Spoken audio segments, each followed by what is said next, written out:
1-800-956-7266. That is the telephone number. You can also tweet us at SportsTalkSC on Twitter. Rickson Lane, the Professor Tom Hayes, and now former Gamecock outfielder Jake Williams joins us in studio live on Sports Talk.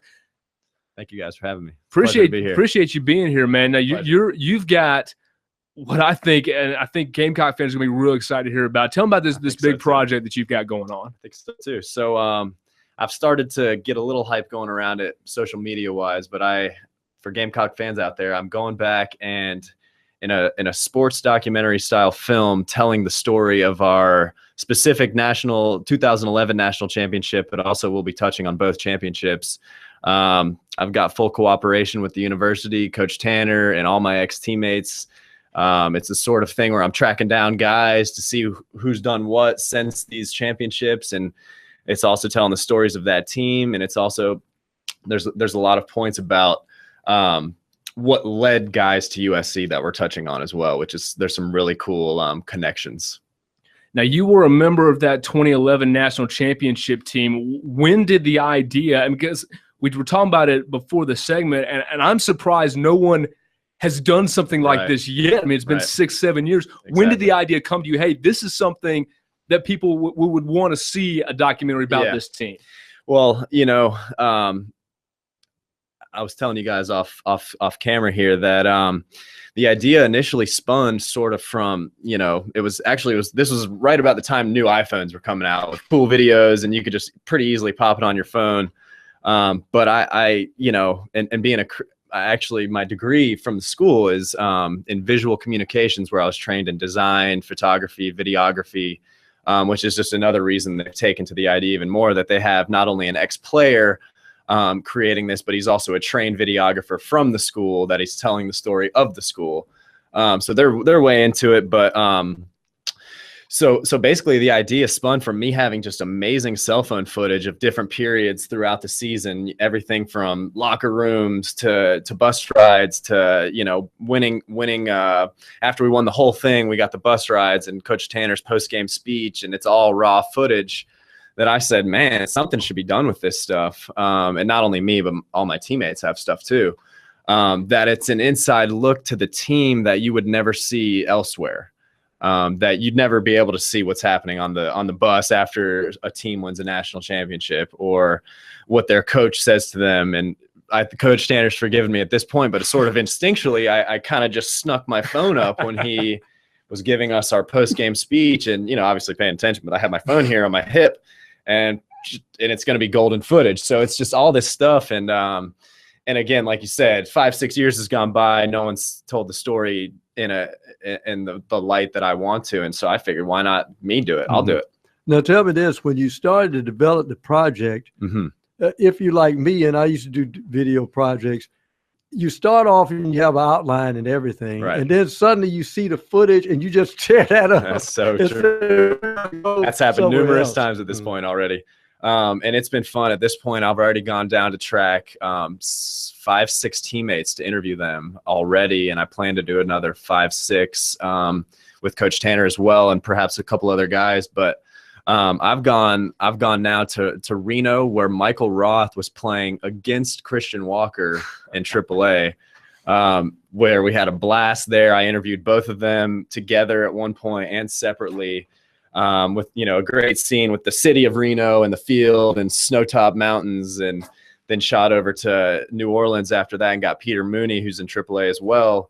Got him there. Then just a couple weeks ago, I shot up to Boston, where I got Jackie literally on the field in front of the first base dugout with the green monster in our background.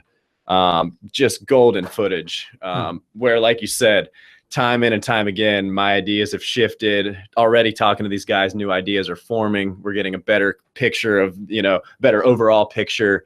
Because I've got my story, but what I've been telling the guys too is it's not my story, it's all of our stories, and really anyone who's associated with the program. And I'm just telling it in a really unique sort of way. And of course, the uniqueness of South Carolina, they can't be repeated, is the fact that they won about 21 games in a row after that first loss to Georgia Tech, I think. Right. But the key is you won the 2010 championship and closed down Rosenblatt and then opened up a tale that will never be done again. Mm-hmm. It's a completely unique thing.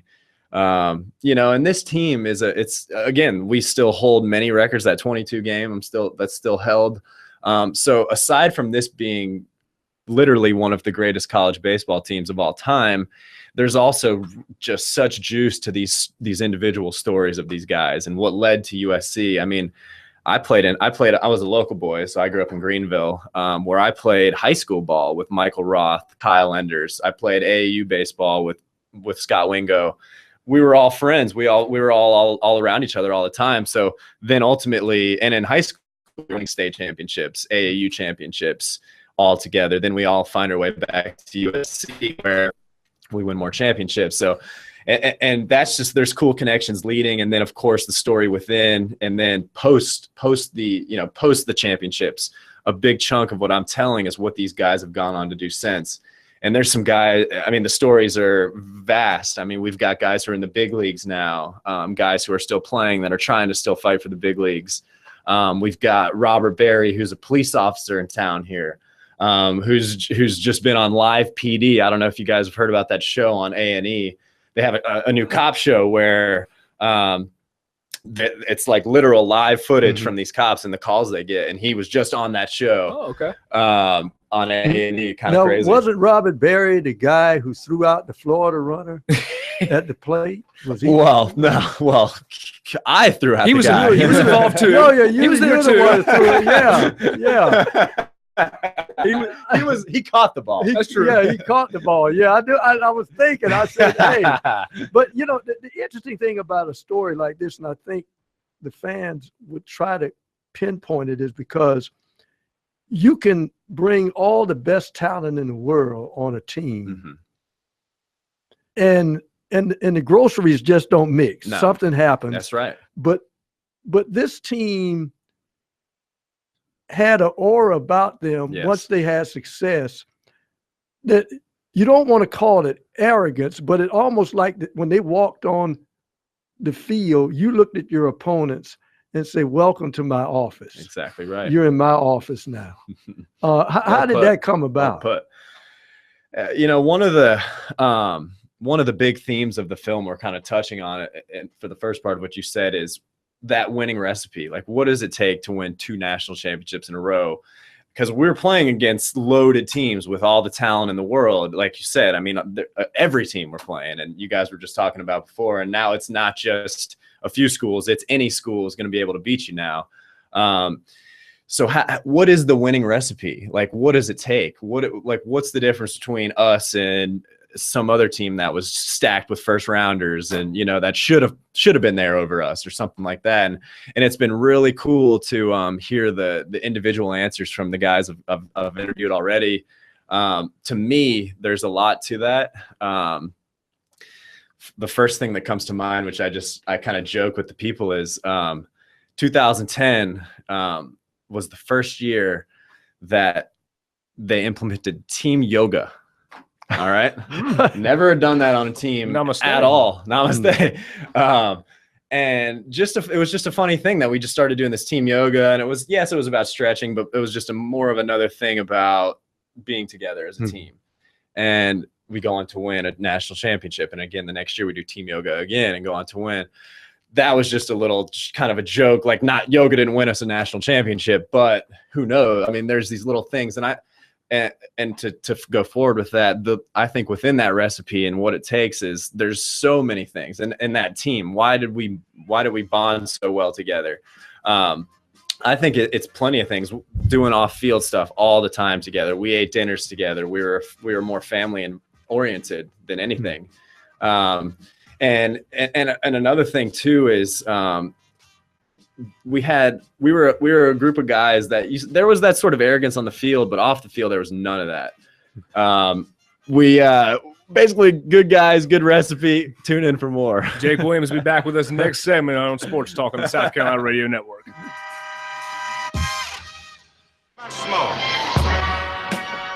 Back with former Gamecock outfielder Jake Williams. Talked to this guy all day. Was fortunate and kind enough for him to stick with us for another segment. Jake, you were talking in the last segment about all the places you've gone. You've traveled to do this documentary on the 2011 National Championship team. You've traveled to Reno and to Boston.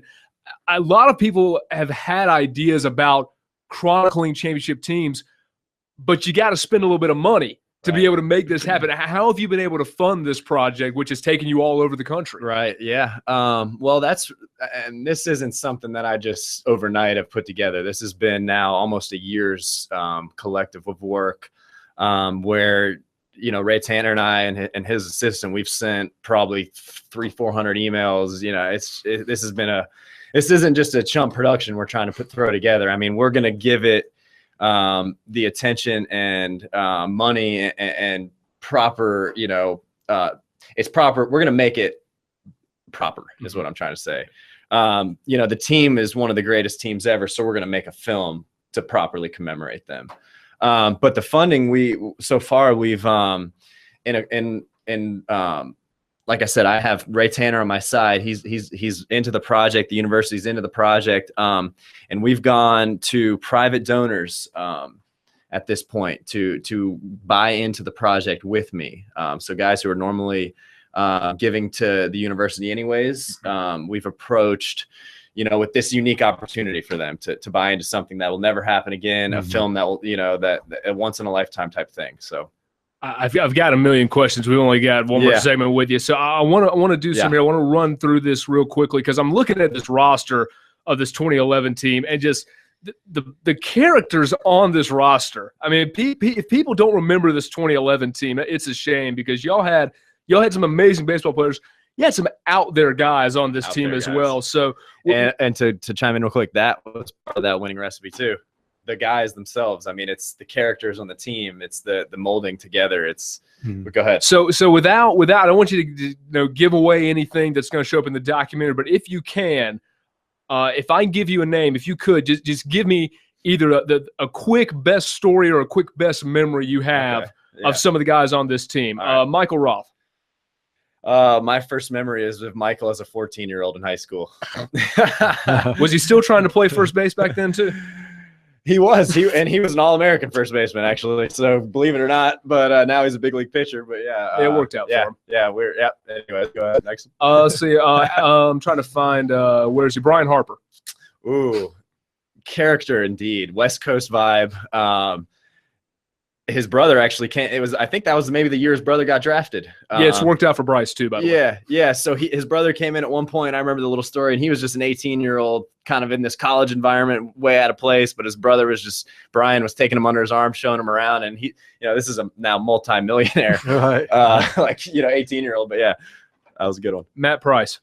Oh, Matt Price. He and I, one of my favorite things about him is, you talk about shenanigans and creating environments for the team.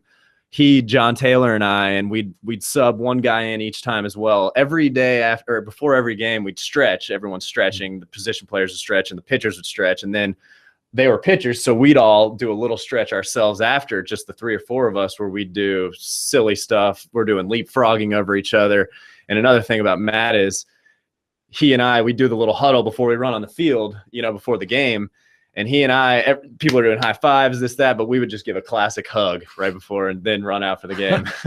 Speaking of silly, Scott, a lot of love on that team. And it worked out for you. Speaking of silly, Scott Wingo. Oh, man. Character through and through. Another guy I've known since I was a kid. One of the greatest guys I know. Great player, but better guy. Make you laugh in a heartbeat. One of the lives of the team. And although we had, like you said, we had a lot of life in that team. On a scale of 1 to 10, how crazy was Adrian Morales? And Adrian's actually my next interview this weekend. Don't mention that to him if you don't mind. We're going to be seeing him in Atlanta. Just to chime in too, he's got a cool story. Another story of all these guys and what they've done is he's now a coach. He's been a coach at USC. Scott Wingo's another one who came back and coached at USC. A lot of these guys have done cool stuff. He was our wild Latino guy. He had that fiery energy, and he had that good kind of crazy that you wanted him on your team. Well, the interesting thing, you talked about that. It's almost like you had guys who are like instant pressure releasers. Yes. They know when to be loose, and they knew it was time to do business. Exactly. Now, we've heard Coach Tanner talk about it real intimately, that you guys taught him some stuff. Really? Because he would be uptight sometime, and he didn't like a lot of shenanigans. No. And then you kind of taught him that it's okay to release that pressure. Yeah. Especially when you can hit the field, and once you pass that dotted line, it was all business. Tune in for the bus ride videos for that. You'll see what we mean. Okay. And it is crazy indeed. When you look at your career, and I know you've said, this isn't your story, this is the team's story, but you had a heck of a story in your time at Carolina. I mean, you're involved in two of the more memorable plays of that national championship run, with the throw out against Florida, and then the 3-run homer against Clemson at Fluor Field. For people that were at that game, that I still tell people it was the most electric college baseball atmosphere I've ever been in. Really? Was that night in Fluor Field? Wow, that's cool. But when you look back, it was electric. It was unbelievable. But when you look back at your career, obviously, take the hardware out, take the ring out of it, but what do you look back on your career with the most fondness for, in terms of what you accomplished at South Carolina? That's tough, because there was a lot accomplished as well. One thing that it's maybe a little